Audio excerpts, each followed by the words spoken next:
estás? Bienvenido aquí cuando son las 8:06 en vivo aquí en tu programa de costumbre Buscando América, siempre con Jonathan Martínez en la parte operativa y tu amigo Jorge Carrión Rubio, número 26778, con licencia para matar el aburrimiento a esta hora de la noche y también para invitarlos a reflexionar, ya que tenemos a un amigo que suele ser un tanto romántico y también tal vez reflexivo a la hora de emitir algunas opiniones. Él se llama Luis Felipe Bellorín Neda, es poeta, ensayista, músico y cantautor.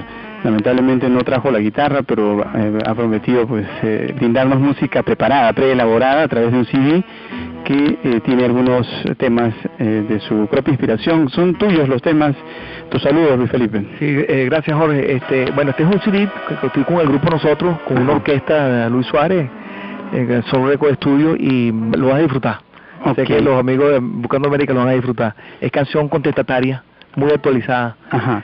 ¿A qué le contestarías más en estos momentos tú, de tal vez de dificultad común y corriente en América Latina? Porque nuestra historia siempre ha sido difícil, no ha sido nada fácil vivir en América. Bueno, yo me muevo en el mundo de la cultura, o sea, la política se la dejo a otro. Ajá. Pero en el mundo de la cultura, a nivel de la cultura. Sí, a nivel de la cultura creo que el hombre tenemos que acercarnos más a lo ecológico, proteger nuestro continente definitivamente, de los políticos pues. Ok. ¿De qué nos habla Santa Libertad, que es el tema que vamos a escuchar? Mira, nos habla de los mártires de América Latina precisamente que han luchado por la libertad de expresión. Es un canto a la libertad de expresión, a la libertad de expresión. Ok, bueno, vamos a disfrutar de tu melodía. La melodía es Santa Libertad, en estos tiempos donde se habla mucho sobre este polémico tema de la libertad de expresión. Santísima patrona de mi pueblo, tan solo te pido esta gracia, despertarme con tu rezo en la garganta y la fuerza de tu brazo en la guitarra. 1, 2, 3. Santa Libertad, patrona de América Latina. Santa Libertad, patrona de América Latina. Los que comercian con la ropa de las almas pretenden ignorar tu beatitud, mas si compramos no hay en el almanaque ningún santo con más mártires que tú. Santa Libertad, patrona de América Latina. Santa Libertad, patrona de América Latina. No se asuste, señor cura, si desprecio cuando me ofrece paraísos y purgatorios. El cielo es todo muy grande para nosotros, que nos conformamos con tierra para todos. Santa Libertad, patrona de América Latina. Santa Libertad, patrona de América Latina.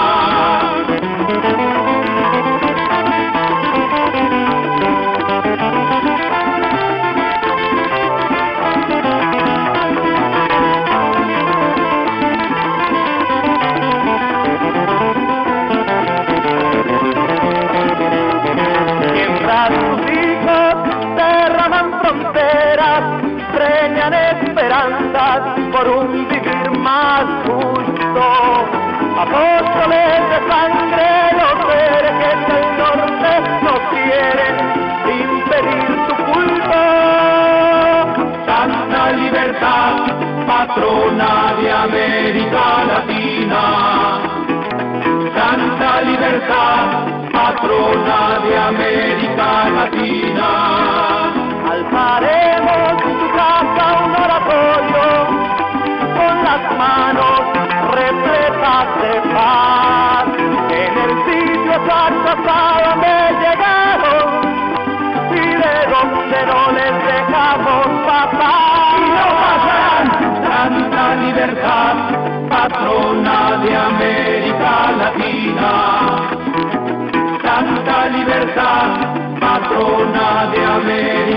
latina, Santa Libertad, patrona de América Latina, Santa.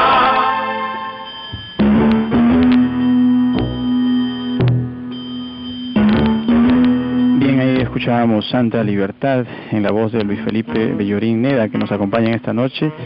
Y que no trajo la guitarra porque a capela a veces resultan de pronto nuevos temas, ¿no? De pronto nace por ahí una nueva inspiración. ¿En qué te inspiras tú, Luis Felipe? Bueno, hay muchas musas, Jorge. Una de las musas es la mujer. La mujer. El tema de la mujer como tema es extraordinario, es todo un universo. Ajá. Sí, de dolor, de placer, de sufrimiento, de alegría. Ajá. De hecho, a través de ella que venimos a este mundo, ¿no? A nivel ya de actividades programadas aquí en Caracas, pues se tienen algunas situaciones interesantes, y dentro de las cuales está participando nuestro invitado, que es Luis Felipe Bellorín Neda. Hay una conferencia sobre la vida y obra de César Vallejo, el poeta universal, el poeta de los poemas humanos, de Trilce, y de una cantidad de versos desgarradores que trascienden lo normal, lo común y corriente. El que rompió con todos esos endecasílabos y se puso a decir las cosas tal y como las sentía. ¿Qué puedes decir tú de Vallejo, ya que vamos a tener en la Corporación Andina de Fomento pues una conferencia sobre la vida y obra de César Vallejo? Oye, imagínate, César Vallejo forma parte de los poetas universales y más representativos de América Latina, conjuntamente con Vicente Huidobro, Pablo Neruda, Nicanor Parra y Octavio Paz. Precisamente esta conferencia que menciono la va a dictar el profesor Luis Navarrete Horta, director de la Escuela de Letras de nuestra Universidad Central de Venezuela. Además nos va a estar acompañando allí en esa actividad auspiciada por el Instituto de Estudios Vallejianos de Venezuela, que es una filial de la Universidad de Trujillo, de la ciudad de Trujillo, donde nació César Vallejo. Donde nació exactamente César Vallejo, y conjuntamente con la embajada nuestra aquí del Perú, la embajada de Perú en Venezuela. Ajá. Que está, por cierto, nuestro amigo, que aprovecho desde tu programa enviarle un saludo al embajador Carlos Urrutia. Vamos a leer algo de Vallejo y vamos empalmando por ahí algunos criterios tuyos que hayas manejado y que se puedan incluso compaginar, como habitualmente acontece, con el devenir histórico y existencial de los latinoamericanos. Por ejemplo, dentro de lo que escribe Vallejo, en algún momento dice que el momento más grave de la vida, a cualquier persona, a cualquier ser humano, pues le acontece esta reflexión, tal vez, ¿cuál fue el momento más grave de mi vida? En el caso de Vallejo cuenta de manera anecdótica y al mismo tiempo reflexiva lo siguiente. Él dice: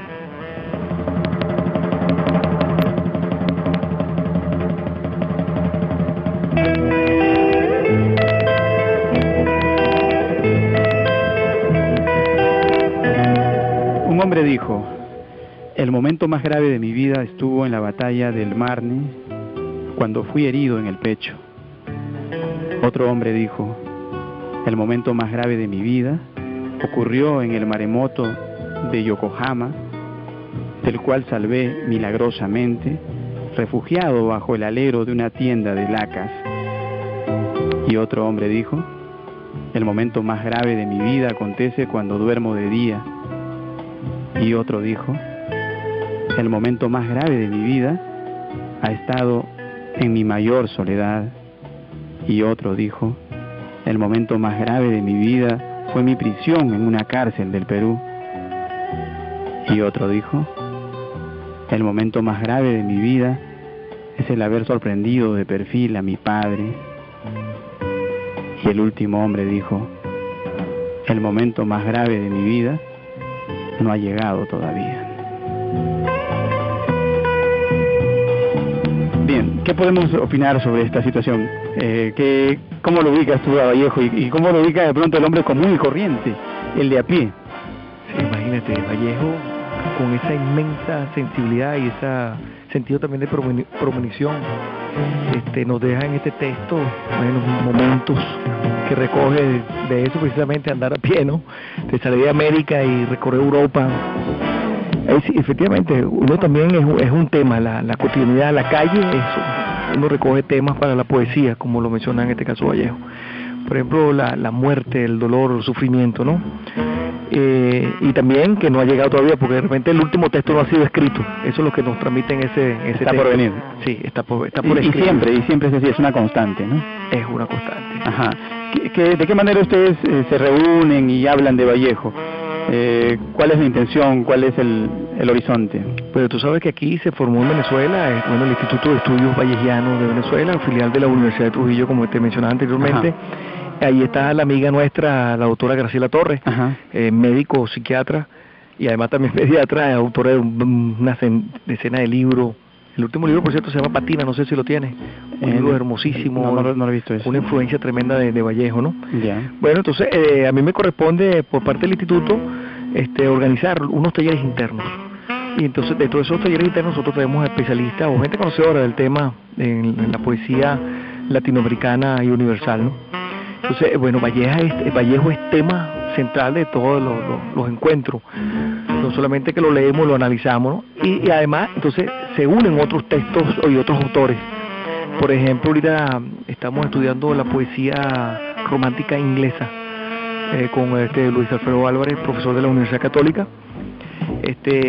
Un grupo, pues, nos reunimos del instituto, siempre somos 10, 12 o 15 personas para poder interactuar. Generalmente son puros profesores universitarios, bueno, está abierto también al público, pero generalmente son gente conocedora del tema. Se estudia Coleridge, Wordsworth, Keats. Ahorita estamos estudiando a William Blake, ¿no? Ajá. Y cuando se llega de pronto a la parte política, también hay un acercamiento con Vallejo en algunos escritos de él que tienen que ver con su visita a Rusia, a la Rusia soviética, por supuesto, en la época de Stalin, imagínate, que tienen algún mensaje que a veces no es tan comentado, pero vamos a tratar de comentarlo. Por ejemplo, él en algún momento dice lo siguiente, ¿no? Escribe sobre Moscú. Moscú es una gran aldea medieval en cuyas entrañas maceradas y bárbaras se aspira todavía el óxido de hierro de las orcas, el orín de las cúpulas bizantinas, el vodka destilado de cebada, la sangre de los ciervos, los granos de los diezmos y primicias, el vino de los festines del Kremlin, el sudor de mesnadas primitivas y bestiales. Cada rincón de la ciudad lo testifica plásticamente. Su plano irregular y abrupto, sus muros amarillos y blancos, las calzadas empedradas, los tejados rojos y salpicados de musgo, en fin, el decorado elemental y asiático.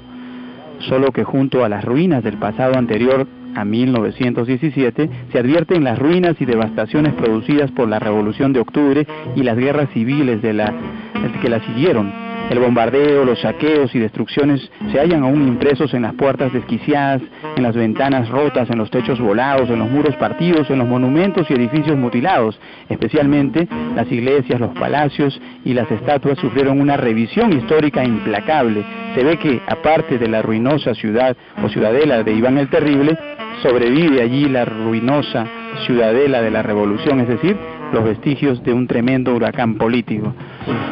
Fíjate cómo todos los sentidos se pasean, ¿no?, por las imágenes, que solamente una persona como Vallejo capta todo eso, y es el Vallejo periodista, ¿no?, que me estás presentando, que nos estás presentando ahorita en tu programa, ¿no? Ajá. Es importante. Ahora, uno para entender a Vallejo no lo puede dejar del contexto, no se puede uno alejar del contexto histórico que vivió, esa Primera Guerra Mundial de 1917, y toda esa emergencia que surge desde la Rusia zarista hacia un proyecto de Rusia socialista, vamos a llamarlo así, bolchevique, ¿no? Y todo eso lo vivió Vallejo, de muy de cerca, esa utopía de ver como un país sumamente atrasado, verlo construyendo, o sea, hombro por hombro, ladrillo por ladrillo. Pero fíjate que en el texto que acabas de leer, no descarta la participación del hombre, ¿ves? O sea, la parte de la destrucción, de la guerra. Y Vallejo, con esa gran sensibilidad, eso lo arrastra, porque también vivió esa parte de la violencia española. Y todo empezó en Perú, ¿no? Porque recuerdas que hace breves momentos yo mencioné que el momento más grave de su vida quizás fue la prisión que tuvo allá en una cárcel del Perú. Así como eso se quedó grabado por los siglos de los siglos hasta el final allá en París con Aguacero. Claro. Que fue su etapa definitiva. Y la propia historia de él como ciudadano latinoamericano, ciudadano de Perú, tener conocimiento sobre la historia de su propio país, Atahualpa, Montezuma, toda esa cantidad de personajes gravemente muertos por la colonización española. O sea, es terrible. O sea, el ascenso del indio latinoamericano presente allí, ¿no? Y todo eso se lo lleva Vallejo en su poesía y lo plasma en su poesía, esa sensibilidad latinoamericana, ese contexto latinoamericano. Ajá. Bien, vamos a escuchar entonces el próximo tema de nuestro amigo Luis Felipe Bellorín Neda. El próximo tema se llama Mis Presos. ¿A qué presos te refieres? Eran los presos que estaban en el cuartel San Carlos. No tiene nada que ver con Vladimiro Montesinos ni nada de eso, ¿no? No, estos son presos como de la época, como, oye, uno que se cambió y se transformó como un Gabriel Puerta, por ejemplo, que está irreconocible. Desde aquí mi saludo, por cierto. Tampoco tiene nada que ver con el Chacal que está por allá por Francia. No. Nada que ver. Con los presos que estaban en el cuartel San Carlos. Ok, escuchemos y disfruten del tema.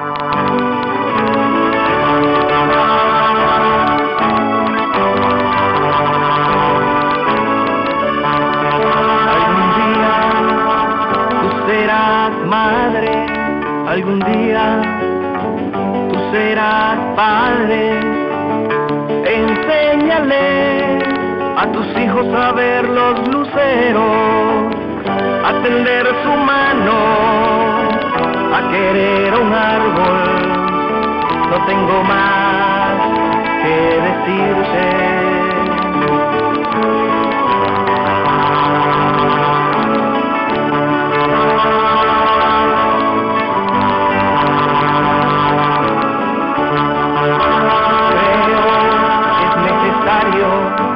No dejar caer las horas sobre la vida y recuerda luchar por lo justo. Amiga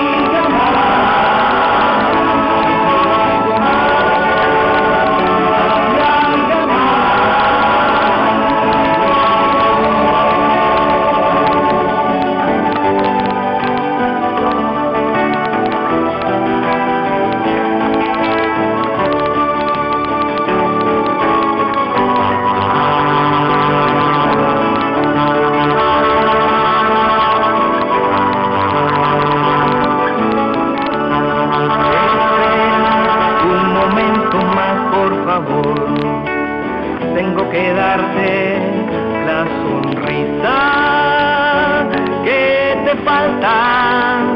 Sonríe conmigo antes que oscurezca y nos hagamos viejos en la noche con las estrellas.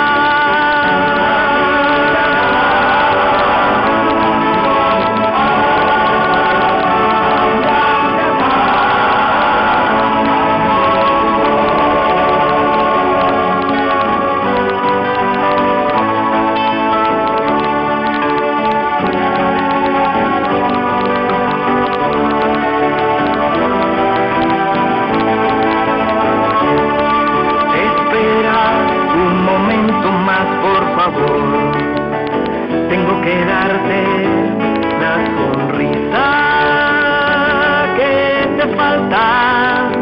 Sonríe conmigo antes que oscurezca y nos hagamos viejos en la noche con las estrellas.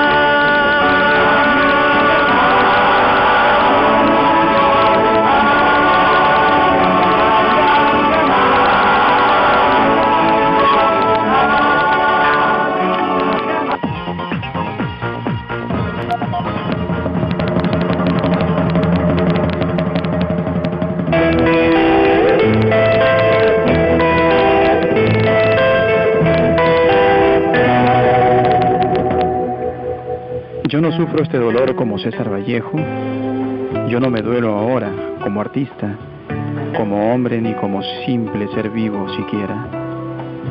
Yo no sufro este dolor como católico, como maometano ni como ateo.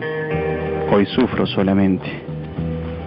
Si no me llamase César Vallejo, también sufriría este mismo dolor. Si no fuese artista, también lo sufriría. Si no fuese hombre ni ser vivo siquiera, también lo sufriría. Si no fuese católico, ateo ni maometano, también lo sufriría. Hoy sufro desde más abajo, hoy sufro solamente.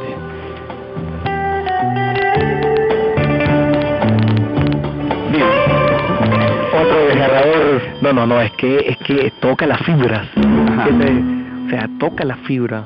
Desde el punto de vista ontológico, o sea, el estudio del ser, o sea, se mete en la profundidad. Es un texto desgarrador, pero un texto también que nos llama a la reflexión, ¿no? No se separa el dolor de lo que, como si, bueno, yo soy César Vallejo y el dolor, no, yo soy el dolor. Lo comparte con el oyente. Él es el dolor. El propio dolor hablando. Es el propio dolor, ¿verdad? Eso es lo que nos está diciendo a nosotros. Ajá. Es como cuando dice el cuento aquel de la gallina de los huevos de oro, que llegó un momento que la gente entonces quería quedarse con los huevos de oro y mató la gallina. Y entonces la abrió y vio que era una gallina común y corriente.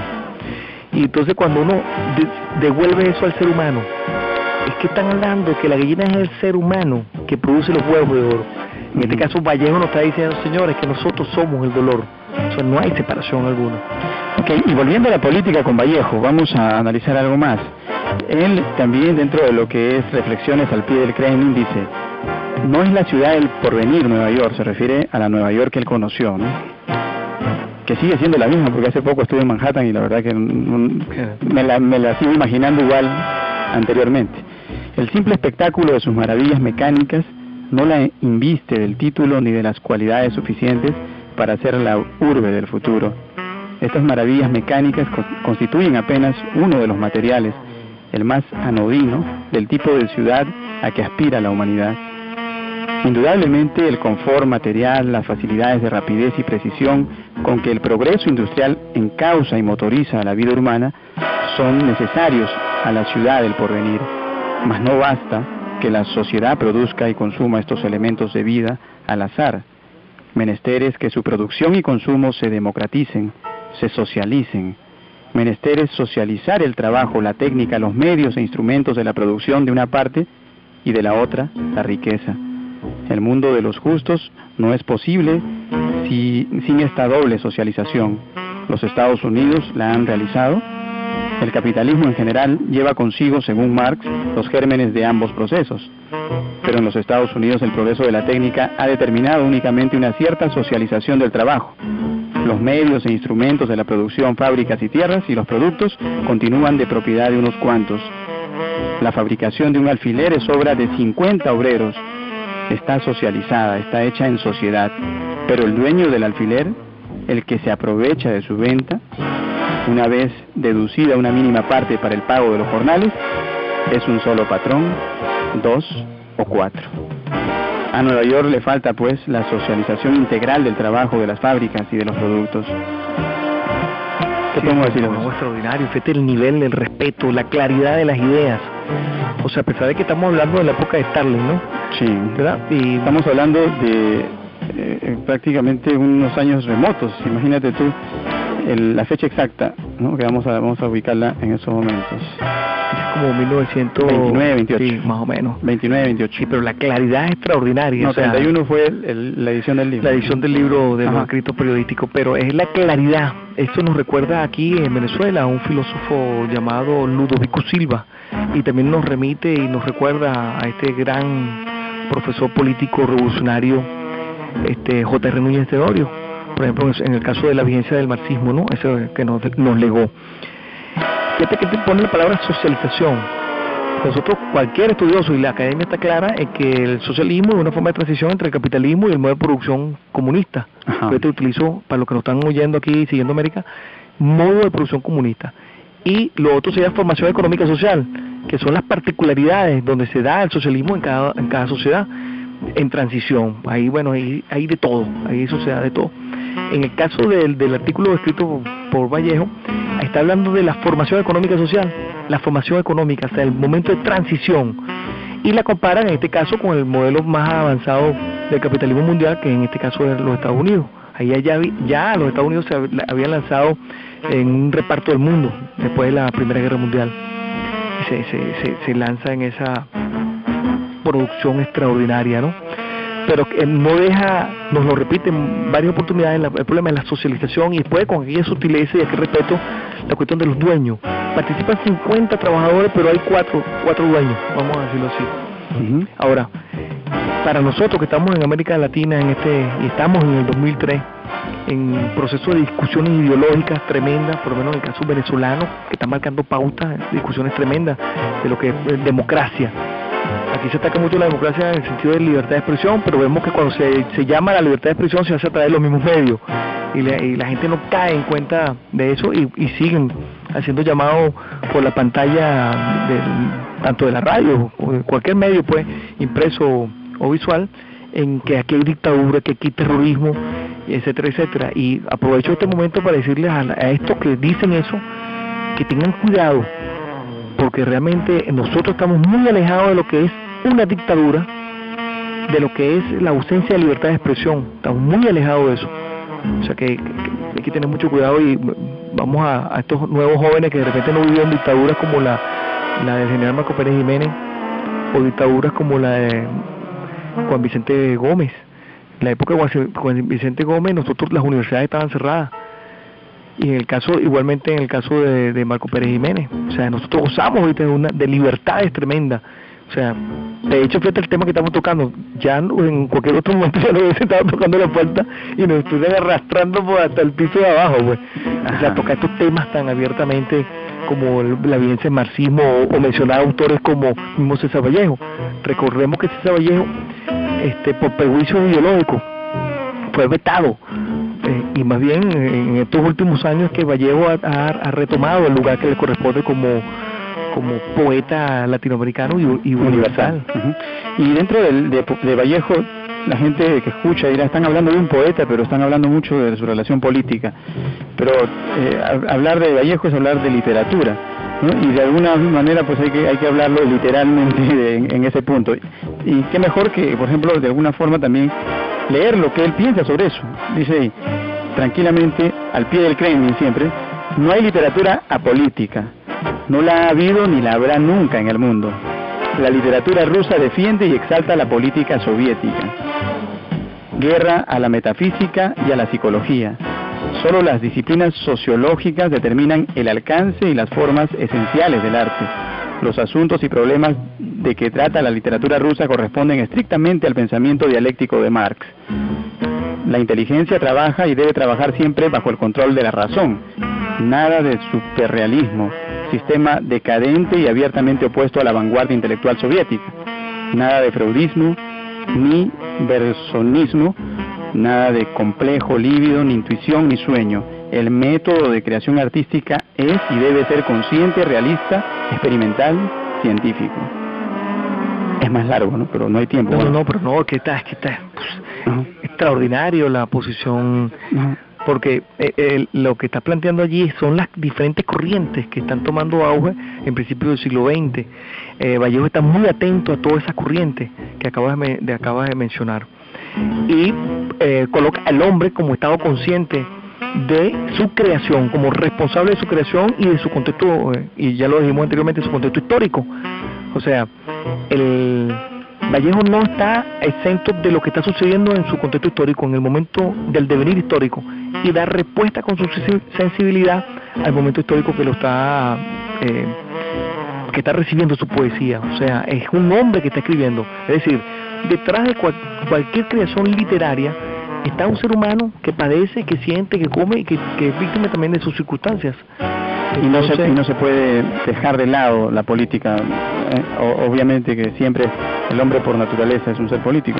Es que somos un homo politicón, como a veces ha dicho Aristóteles, ¿no? Pero que el momento histórico que vive Vallejo es eso, es la revolución del 17. Y un momento político. Es un momento de una auge extraordinaria. Una cúspide política. Claro, es como yo estoy escribiendo por lo menos este libro de Allí detrás de la luna, y es donde hablo de amor, y por supuesto yo voy a responder al amor en base al contexto histórico que me corresponde. Ajá, bien. Vamos con otro poema más de Vallejo para reflexionar ya en la parte final, en el epílogo del programa, para guiarnos dentro de lo que es ese camino que a veces muchos recorremos, y que cuando nos tropezamos o nos encontramos con libros de Vallejo, pues tal vez reflexionamos que hace tiempo debimos haberlo leído. Que perdimos mucho tiempo en desconocer a un personaje tan particular y tan tan humano como es César Vallejo. Él, a propósito de esto, dice: hoy me gusta la vida mucho menos. Y muchas veces seguro que hemos estado en lo mismo, todos los que participamos de esta experiencia que se llama vida. Y dice lo siguiente: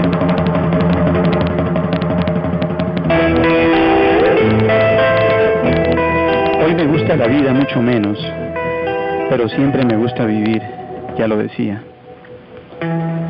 Casi toqué la parte de mi todo y me contuve con un tiro en la lengua detrás de mi palabra. Hoy me palpo el mentón en retirada, y en estos momentáneos pantalones yo me digo: tanta vida y jamás, tantos años y siempre mis semanas. Mis padres enterrados con su piedra y su triste estirón que no ha acabado. De cuerpo entero, hermanos, mis hermanos, y en fin, mi ser parado y en chaleco. Extraordinario texto. Y además es muy buena lectura, Jorge. Verdad que el programa lo he disfrutado enormemente, porque hablar de Vallejo, bueno, es hablar de uno de los poetas, como lo hemos dicho ya anteriormente, uno de los poetas más importantes de América Latina y universales. Y la influencia, como lo dice el profesor Navarrete, uno puede tener influencia de otros poetas que nos absorben y de repente hasta lo imitamos. Pero en el caso del poeta César Vallejo, cuando uno lee a Vallejo, uno no lo puede imitar, entonces uno tiene que buscar su propia voz. O sea, Vallejo nos ayuda a encontrarnos. Exactamente, o sea, él ayuda a la poesía latinoamericana se proyecte. Eso es una de sus virtudes, diría yo. Nos vamos ya a la última parte con otro más de Vallejo. A propósito de la definición del hombre, que es difícil definir al hombre o tal vez de describirlo en todas sus circunstancias, pero un especialista en esta materia pues es César Vallejo, sin lugar a dudas. Él dice: